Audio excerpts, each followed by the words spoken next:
Salam alaikum wa rahmatullahi wa barakatuh. Chers étudiants, heureuse de vous revoir à travers cette dernière séance de notre module Analyse financière. Nous avons entamé la séance dernière le 3e chapitre qui porte sur l'analyse dynamique de la situation financière de l'entreprise. Nous avons découvert un premier tableau qui est riche en informations, qui s'inscrit toujours dans la démarche et l'optique fonctionnelle de l'entreprise, qui est le tableau de financement.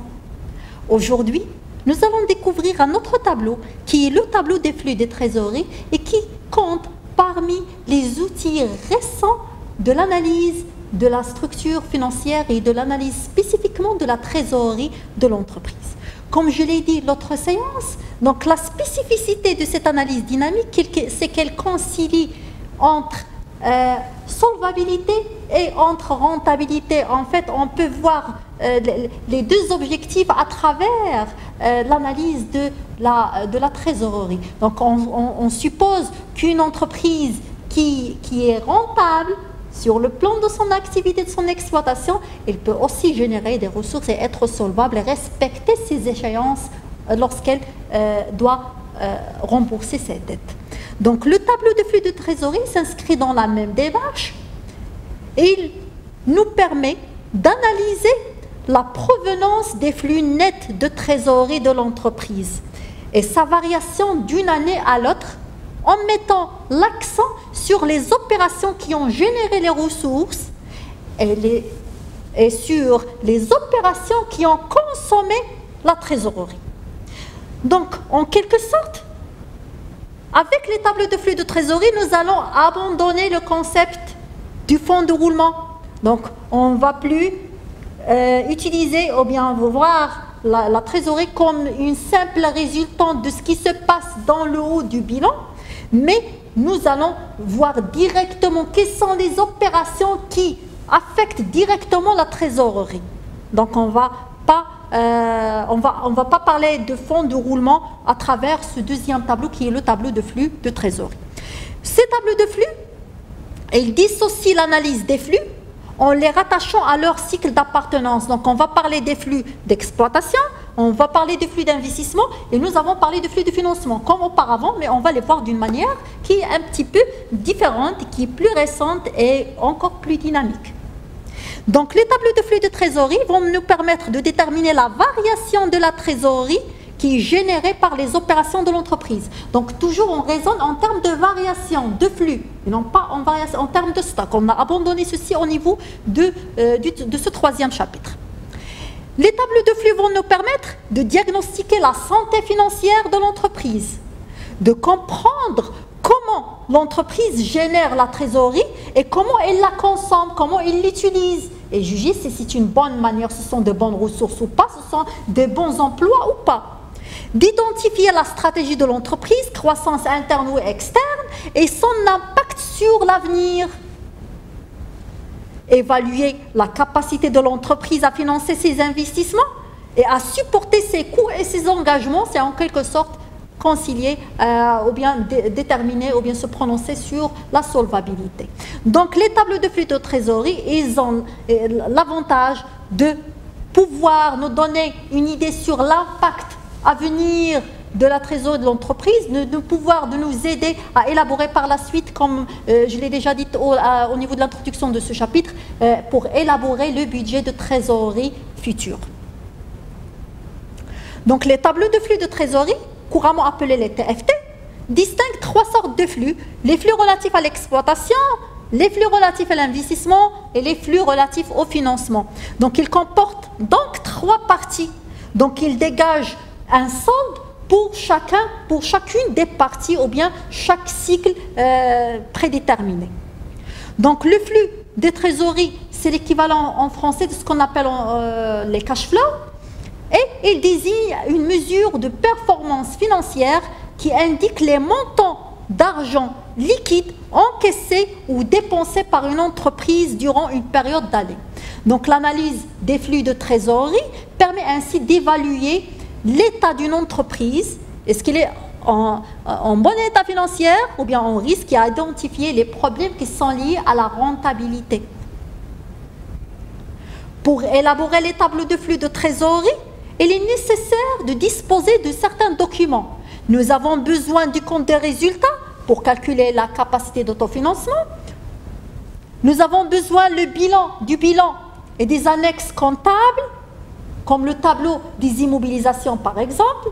Nous avons idéalement besoin du tableau de financement que nous venons de voir la semaine dernière, pour avoir les variations du besoin en fonds de roulement, les opérations de financement, d'investissement, de distribution de dividendes, etc. Les tableaux de flux de trésorerie font partie des états financiers et des documents comptables qui sont obligatoires pour les sociétés qui présentent des comptes consolidés, c'est-à-dire qui adoptent la norme IAS 7. Donc, c'est un document qui est relativement nouveau. Je signale qu'il y a plusieurs présentations des tableaux de flux de trésorerie. Donc, dans la comptabilité française, vous allez trouver d'autres présentations. Donc, j'ai adopté cette présentation qui est généralement la plus utilisée, la plus simple pour concevoir cette notion de tableau de flux de trésorerie. Donc, tout simplement, nous allons mesurer les flux qui sont issus des opérations d'exploitation, des opérations d'investissement et des opérations de financement. Donc notre tableau se présente ainsi. Opération d'exploitation, c'est l'excédent brut d'exploitation. Donc c'est pourquoi il est nécessaire de comprendre cette notion des BE. Donc on revient à l'état de solde de gestion. Donc nous avons dit que ce solde, donc il est particulièrement intéressant pour l'analyste financier parce qu'il permet de représenter la richesse qui est créée par l'entreprise en tenant compte uniquement des charges d'exploitation. On ne tient pas compte des charges qui sont non courantes ou qui ne dépendent pas de l'exploitation. Donc, moins la variation du besoin en fonds de roulement. Donc, il faut bien maîtriser les concepts pour voir la relation. Donc, la variation en besoin en fonds de roulement, donc il constitue les besoins qui sont dégagés. Ce sont des besoins d'exploitation qui sont dégagés pendant l'exercice. L'excédent brut d'exploitation, ou bien l'augmentation de cet excédent brut, c'est la variation, ou bien c'est l'accroissement de la richesse qui est issue de l'exploitation. Donc, à travers le solde de ces deux grandeurs, nous pouvons calculer ce qu'on appelle l'excédent de trésorerie d'exploitation. Donc, autrement dit, c'est les ressources dégagées pendant un exercice par l'activité de l'entreprise. La deuxième partie de ce tableau concerne les opérations d'investissement. Donc les décaissements qui sont... Donc vous remarquez dans les opérations d'investissement, on a commencé par le moins. Ce sont les décaissements parce que quand on parle d'investissement, donc c'est généralement on commence par... c'est généralement un solde qui est négatif parce que l'entreprise, elle investit, elle ne fait pas beaucoup d'opérations de désinvestissement. Donc, généralement, l'investissement, il est supérieur au désinvestissement comme la cession d'immobilisation. Donc, les décaissements qui sont liés à l'acquisition des immobilisations, tout type d'immobilisation, plus les encaissements qui sont liés à la cession d'immobilisation.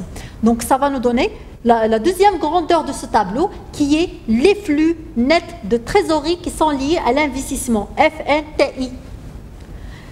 Les opérations de financement, donc tous les encaissements qui proviennent de l'augmentation de capital, de l'augmentation des emprunts à long terme, de l'augmentation des comptes courants d'associés, moins les décaissements qui sont relatifs à ces comptes, à savoir les décaissements qui sont liés aux dividendes, et les décaissements qui sont liés au remboursement de la dette.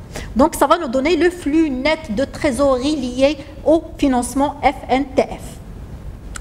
Le flux net, donc, quand on parle de flux, il ne faut jamais oublier, c'est toujours, on raisonne en termes de variation au niveau d'un exercice à un autre. Le flux net de trésorerie de l'exercice, c'est-à-dire le flux global, c'est la somme de ces trois flux. Il constitue la variation de la trésorerie en général. Donc, c'est l'excédent, c'est le TE plus le FNTI plus le FNTF. Donc, on y ajoute la trésorerie de début et on va avoir la trésorerie de fin, ou bien la trésorerie de fin de période, ou bien la trésorerie de clôture. Donc, je vais expliquer.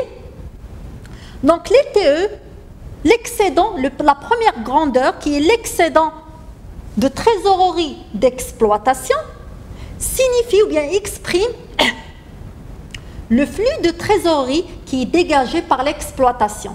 Le flux d'activité permet de mesurer l'aptitude d'une entreprise à générer la trésorerie à partir de son métier, à travers son activité, en prenant en compte le besoin dégagé par le cycle d'exploitation.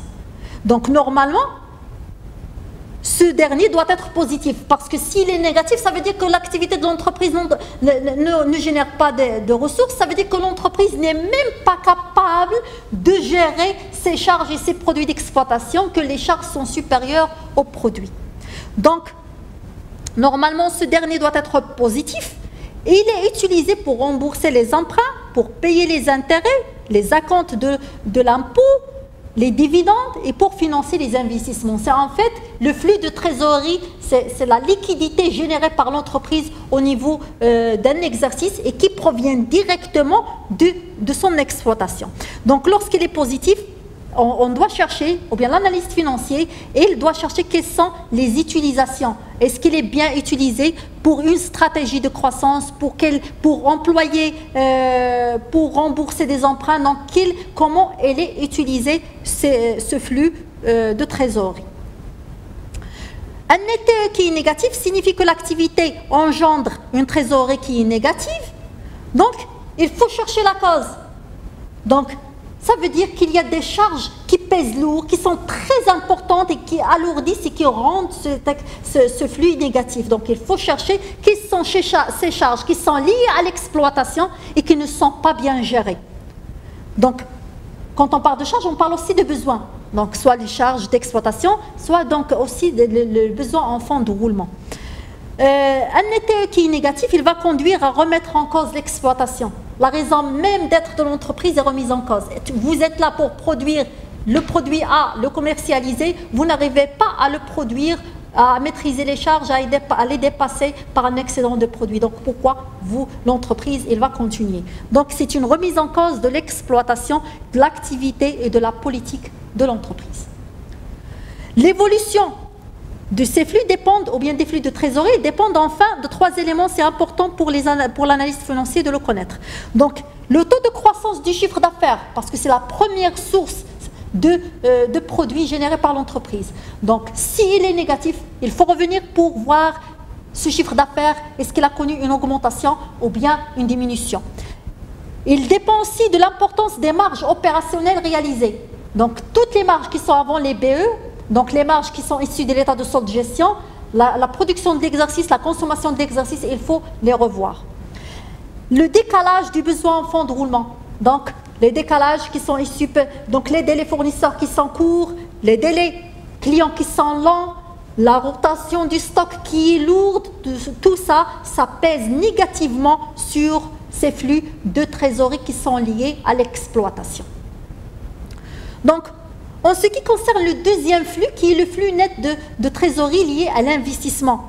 Donc, ce sont toutes les opérations, elles représentent les opérations d'investissement ou de désinvestissement qui sont menées par l'entreprise. Donc, elles caractérisent les conséquences des politiques d'investissement de l'entreprise sur sa trésorerie. Comment va se refléter si on commence à investir, à acheter du matériel, des constructions, des bâtiments, comment ça va se répercuter sur ma trésorerie ou bien mon flux de trésorerie. Donc parmi ces flux, nous trouvons les flux d'entrée, il y a les opérations de désinvestissement. Ce qui va me permettre d'avoir une entrée d'argent, c'est de vendre ou bien de céder des immobilisations. Donc les opérations de désinvestissement, y compris les cessions d'immobilisation corporelle ou incorporelle, ou bien la cession des titres de participation. Donc ce sont liés aux opérations de désinvestissement menées par l'entreprise. Les flux de sortie sont généralement les opérations d'investissement ou bien d'acquisition de matériel, de bâtiments, etc. Donc ce flux net de trésorerie lié à l'investissement, il traduit l'effort de l'investissement qui est fait par l'entreprise et qui concerne une période donnée. Le flux net de trésorerie lié à l'investissement, il est généralement négatif parce qu'il exprime la politique d'investissement de la firme et l'examen des deux autres soldes va permettre de préciser la politique de financement de ces investissements. Donc, généralement, par définition, l'investissement, c'est une dépense. Donc, c'est pourquoi, généralement, il est négatif. Si l'entreprise fait beaucoup de désinvestissement, s'il est positif, c'est dangereux, parce que ça veut dire que l'entreprise est en train de se débarrasser de son parc de production, de sa structure qui va lui permettre d'exploiter ou bien de faire son activité longtemps. Donc, dans certaines grandes firmes, cependant, parfois, ce solde peut être positif sans pour autant être dangereux. Donc, notamment lorsque la firme suit une stratégie de recentrage. Je parle de firme, c'est-à-dire une très grande entreprise qui a plusieurs activités et lignes de production et il décide, cette entreprise, de cesser une activité. Je ne vais plus produire une gamme de produits, je vais la fermer, donc je vais vendre toutes les immobilisations qui servent à la production de cette gamme. Donc, c'est une politique de désinvestissement pour me recentrer, pour concentrer l'effort sur une autre gamme ou bien changer la gamme de production. Dans ce cas-là, le flux qui est positif, il est justifié par un nouveau départ, de nouveaux investissements, par la stratégie choisie par l'entreprise qui est de recentrage. Donc, parfois, ce flux qui est positif signifie que les cessions d'actifs sont motivées par des difficultés de trésorerie. L'entreprise parfois peut arriver à une situation financière qui est très mauvaise. Elle ne peut plus satisfaire ses échéances ou bien rembourser ses dettes. Qu'est-ce qu'elle fait? Elle ne pourra plus elle n'a plus la possibilité de contracter de nouvelles dettes vu sa structure financière qui n'est pas bonne. Donc, qu'est-ce qu'elle fait l'entreprise? Elle commence à céder ses immobilisations pour satisfaire ses engagements. Donc, dans ce cas-là, c'est un mauvais signe pour l'activité, pour la structure et l'avenir de l'entreprise. Donc, au-delà des chiffres, l'analyste va s'interroger sur la stratégie poursuivie en matière d'investissement. Donc, l'entreprise, est-ce qu'elle a investi de façon interne? Donc, ce sont les questions à poser. Donc, est-ce qu'on a utilisé l'investissement pour acheter ou acquérir des immobilisations corporelles ou bien une politique de rachat d'entités, c'est-à-dire elle a utilisé ses flux ou bien son investissement, c'est de racheter toute une autre entreprise, une autre structure. Donc, l'investissement, est-ce qu'il constitue un simple renouvellement du parc de production, par exemple, ou bien il constitue une augmentation de la capacité de production, c'est-à-dire que l'entreprise, elle va espérer gagner encore plus pour les exercices suivants. Donc, est-ce que ce sont des investissements qui visent à accroître la productivité de l'entreprise à travers la productivité des ouvriers ou bien du parc de production? Est-ce que l'entreprise suit une diversification ou bien fait de l'acquisition d'un nouveau matériel pour lancer une nouvelle gamme de production? Donc, il faut chercher ça dans les informations complémentaires pour justifier et donner pourquoi l'entreprise investit-elle. L'entreprise est-elle en train de poursuivre un objectif de croissance interne ou externe? Donc, on doit s'interroger sur les motivations de cession d'entités si on est en train de céder. Pourquoi? Est-ce que pour faire face à une situation financière qui est lamentable ou bien c'est juste pour des fins de renouvellement de parc ou autre? Donc, ce sont des questions qui doivent être présentes dans l'esprit de l'analyste financier en lisant l'information qui concerne les flux nets de trésorerie qui sont liés à l'investissement. Le troisième type de flux, c'est les flux nets de trésor qui sont liés au financement. Donc, ils sont la résultante des choix de financement opérés par l'entreprise. Comment l'entreprise va financer ses investissements et son exploitation. Donc, généralement, les flux d'entrée sont constitués de l'augmentation de capital, de l'augmentation des dettes, des subventions d'investissement. Donc, les conséquences de ces décisions, ou bien les sorties de flux, concernant le financement, concernent soit le remboursement d'emprunts, soit le versement, par exemple, de dividendes. Un flux net de trésorerie lié au financement qui est positif signifie souvent que l'entreprise finance son exploitation avec des ressources qui sont empruntées ou bien des ressources qui proviennent de l'endettement. Donc, parce que généralement, l'augmentation du capital, c'est une action qui est exceptionnelle dans la vie de l'entreprise. Il convient d'examiner la composition interne donc, de ce flux, notamment la part d'emprunt, les nouveaux apports en ce qui concerne les capitaux propres. Donc, si cette proportion est élevée, donc la proportion d'emprunt par rapport aux capitaux propres, c'est élevée, donc la situation, elle est malsaine. D'ailleurs, on l'a signalé même au niveau du premier chapitre. Donc, il faut y avoir certaines limites. L'entreprise ne peut pas s'endetter beaucoup plus par rapport à ses capitaux propres. Il y a des proportions à respecter.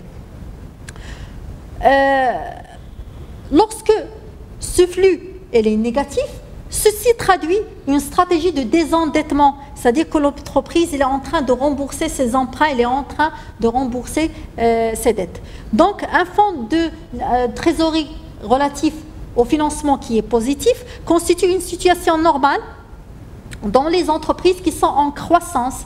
Donc, il sert à financer une partie des investissements en complément de l'excédent de trésorerie de l'exploitation. Donc, on utilise ce flux avec le flux qui est issu de l'exploitation pour financer les investissements de l'entreprise. Donc, cependant, il faut s'assurer que ce financement n'est pas excessif en pourcentage d'investissement réalisé, donc afin d'avoir une situation qui est équilibrée. Donc, analyser le choix d'investissement est généralement complété par l'analyse des taux de service de la dette. Il faut calculer la proportion des capitaux propres qui sera consacrée au remboursement des emprunts. Il faut analyser la proportion de la dette dans les capitaux propres, on l'a déjà signalé, dans les capitaux permanents. Donc, l'analyse de la politique de distribution de dividendes, donc, afin de pouvoir maintenir l'équilibre entre la satisfaction des actionnaires et les besoins internes de financement issus de l'entreprise. Donc, les tableaux de flux de trésorerie, nous allons donner un petit exemple. Donc, nous avons ce tableau de flux de trésorerie. Donc, les flux d'exploitation génèrent un excédent de trésorerie d'exploitation qui est de 4 992 505. Les opérations d'investissement génèrent un flux net de trésorerie négatif de moins 5,5 millions, presque 5,5 millions. L'opération de financement dégage un flux net de trésorerie au financement qui est négatif de 322 000. Donc, le flux net de trésorerie de l'exercice est un flux net qui est négatif de 827 000. Donc, plus la trésorerie de début qui est 618 000. Donc, ça va nous donner une trésorerie négative de moins 200 000. On observe à travers cet exemple que l'activité de l'entreprise génère un cash flow, génère un excédent de trésorerie qui est positif de 4 992 000 dirhams. Il s'agit du solde qui est réalisé à travers l'activité de l'entreprise, c'est-à-dire l'encaissement des produits d'exploitation, moins les décaissements qui concernent les charges d'exploitation. Donc, ce cash flow, elle est normalement destinée à couvrir les besoins d'investissement et le désendettement et le paiement des dividendes. Donc, ce sont les engagements de l'entreprise. Donc, toutefois, nous remarquons qu'il est insuffisant. Donc, le flux net qui est relatif à l'investissement et s'élève à 5,5 millions de dirhams, il faut rembourser des dividendes à hauteur de 1 700 000 dirhams, il faut rembourser la dette qui est à hauteur de 714 000. Donc, nous avons des engagements ou bien des sorties des flux ou bien des flux négatifs de la trésorerie, des décaissements qui concernent l'exercice qui sont supérieurs aux encaissements qui sont issus de l'exploitation de l'entreprise. Qu'est-ce qu'elle fait l'entreprise pour couvrir ses dettes ou bien ses besoins? Donc, elle fait appel à une politique de désinvestissement. Elle a eu des cessions d'immobilisation à hauteur de 363 000. Et elle recourt à l'endettement, donc 2 189 000 dirhams d'endettement. Les flux nets de trésorerie de l'exercice sont négatifs, ce qui indique que l'entreprise est en besoin de ressources de financement. L'entreprise est en plein investissement, elle est en train d'investir. Donc c'est normal qu'il ait des trous de trésorerie. Donc parce que l'excédent de ces produits sur ces charges d'exploitation, il l'utilise pour investir, pour renouveler, pour acquérir de nouveaux outils et matériels qui servent à renforcer la structure de production de l'entreprise. Donc on peut comprendre ceci, c'est acceptable pour une entreprise en début d'investissement. Donc, mais ce n'est pas acceptable dans d'autres conditions où l'entreprise ne fait pas d'investissement. Donc en effet, la politique d'investissement qui est menée par l'entreprise, elle implique dans un premier temps, et c'est un cas qui est normal et général, donc il implique en premier temps un accroissement de la consommation de la liquidité.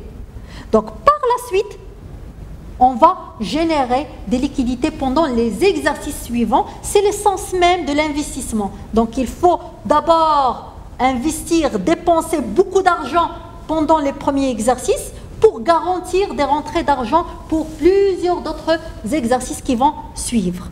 Donc à ce niveau, le fait que l'entreprise ait un flux de trésorerie d'exploitation qui est positif, c'est rassurant. Cela veut dire que l'entreprise, au moins, elle maîtrise son métier. Donc, elle sait générer des ressources et couvrir ses charges d'exploitation. Donc, c'est rassurant pour la banque, en cas de besoin d'endettement. C'est rassurant pour les actionnaires, qui ont toujours un petit peu craintif au regard d'investissement qui est nouveau. Donc, au moins, l'entreprise, quand elle renforce sa structure de production, donc, elle peut générer... On dit qu'il peut générer des ressources par la suite parce qu'il maîtrise bien son métier. Donc, c'est un indicateur qui provient du fonds de trésorerie, du flux de trésorerie qui est issu de l'exploitation. La politique d'investissement implique aussi, pour les exercices à venir, une augmentation du besoin en fonds de roulement qu'il faut maîtriser. Donc, au début de l'investissement, on est amené à produire beaucoup. On a augmenté le parc de production pour augmenter le volume de production.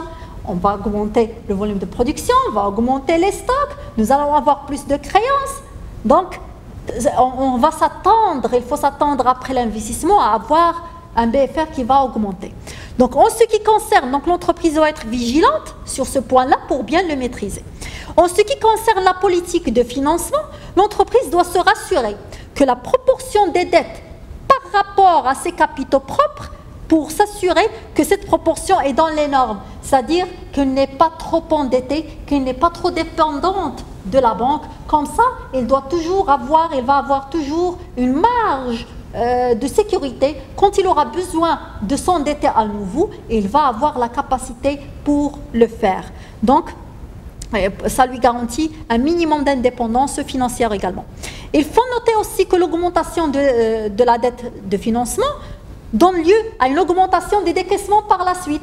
Quand on prend aujourd'hui, quand on contracte une dette à long terme, ceci veut dire que prochainement pour les exercices suivants, nous allons à décaisser des annuités de remboursement. Une dette, ça va se rembourser sur les exercices suivants. Donc il faut y réfléchir avant de le faire. Donc en termes de conclusion, nous pouvons dire que les tables de flux, contrairement à la notion de bénéfice, qui est la notion de stock, le bénéfice c'est une notion qui est figée, qui est statique, c'est une notion de stock en 31-12, combien l'entreprise a eu de bénéfices. Donc le table de flux ne font pas apparaître les dépenses qui sont fictives, telles que les amortissements et les provisions, par rapport, on les trouve sur les résultats nets.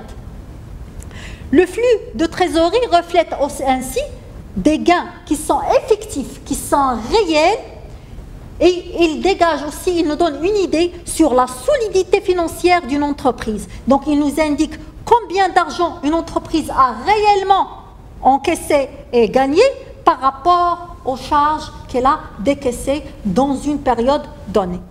Donc aujourd'hui, en raison de leur multiple utilisation, les flux de trésorerie le tableau de flux de trésorerie donc, sont appelés à être de plus en plus élaborés et utilisés par un nombre croissant de firmes et d'entreprises parce qu'ils dépassent la notion qui est un petit peu statique de l'analyse financière à travers le bilan ou bien le compte de résultat. Donc, on est en train de raisonner en termes de flux qui sont réels et qui représentent à la fois ce qui est généré pendant un exercice et ce qui est décaissé ou bien les besoins de financement pendant ce même exercice. Donc, en raison de leur intérêt croissant, ces tableaux de flux font objet de plusieurs normalisations, donc notamment au plan international. Donc, ils font partie des normes IASC adoptées par l'Union européenne. Ils font partie des normes qui sont adoptées aux États-Unis comme les normes FAS. Donc, en France, ils sont adoptés par l'Ordre des experts comptables, par la Banque de France. Donc, ce sont des tableaux qui suscitent de plus en plus d'intérêt des organismes et d'entreprises par rapport à leur intérêt qui est grandissant et par rapport à leur vision qui est plus dynamique et qui est plus utile en termes d'analyse de la trésorerie. Donc, comme on l'a remarqué, on est en train d'analyser la trésorerie non pas comme la résultante de ce qui se passe dans les autres cycles d'exploitation, de financement et d'investissement, mais directement en termes de flux d'encaissement et des flux de décaissement qui sont relatifs à une période donnée. Donc, on raisonne en termes de variation. Donc, nous arrivons à terme de ce module. Contente de vous avoir accompagné durant ce module d'analyse financière. Donc, nous avons essayé de vous introduire, de vous donner les notions fondamentales de l'analyse financière à travers l'utilisation de plusieurs documents comptables. Nous avons même pris connaissance de certains documents qu'on ne connaissait pas avant, à savoir l'état de solde de gestion, le tableau de financement et les tableaux de flux de trésorerie. Donc, j'espère que vous avez pu en tirer profit. Je vous souhaite une bonne continuation, une bonne réussite et restez en bonne santé. Merci.